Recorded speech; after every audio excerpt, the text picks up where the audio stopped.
જય ભગવાન. હવે આજે એક બહુ સરસ વિષય છે.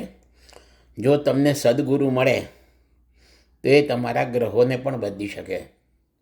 મતલબ કે બધી સાંસારિક બાબતો, ગ્રહો, એ બધું ભગવાનને આધીન છે, સદગુરુને આધીન છે. હવે લગભગ 200 વર્ષ પહેલાંની એક સત્ય ઘટના છે કે વડોદરામાં એક કૃષ્ણશંકર શાસ્ત્રી કરીને રહેતા હતા.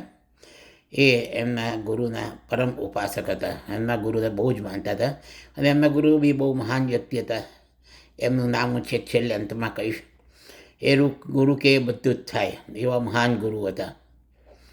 હવે આ કૃષ્ણશંકર શાસ્ત્રી એક વખત વડોદરામાં ફૂટપાથ ઉપર પસાર થઈ રહેલા, તો સામે એમને ગાયકવાડ સરકારના રાજ જ્યોતિષી મળ્યા. બે જણાએ સામસામે નમસ્કાર કર્યા, અભિવાદન કર્યું. પછી પેલા રાજ જ્યોતિષી કહે છે, શું કૃષ્ણશંકર શાસ્ત્રી, તમારા બધા ગુરુના શિષ્યોને કહેજો રવિવારે ચંદ્રગ્રહણ છે, રાત્રે જાગે અને ભગવત સ્મરણ કરે, બધા મરદાની એમ પડ્યા ના રહે.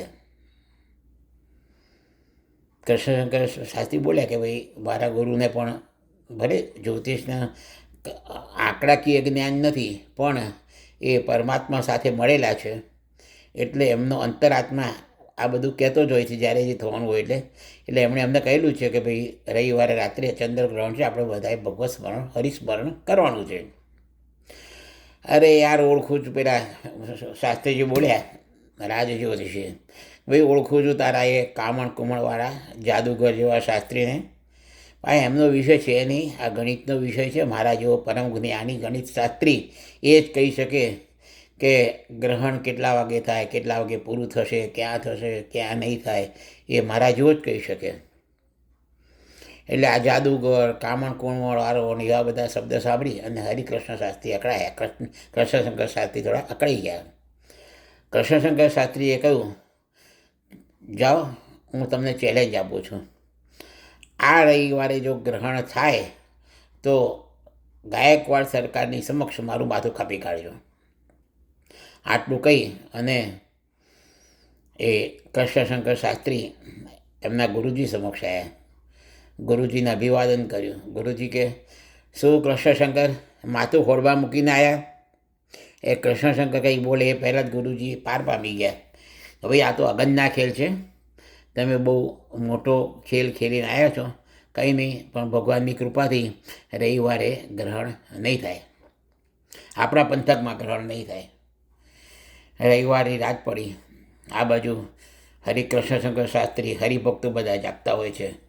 આ બાજુ રાજાના ઘોડેસવારો 20 કિલોમીટરના પંથકમાં બધે ફરતા હોય છે, ચેક કરતા હોય છે કે ગ્રહણ થાય છે કે નથી થતું.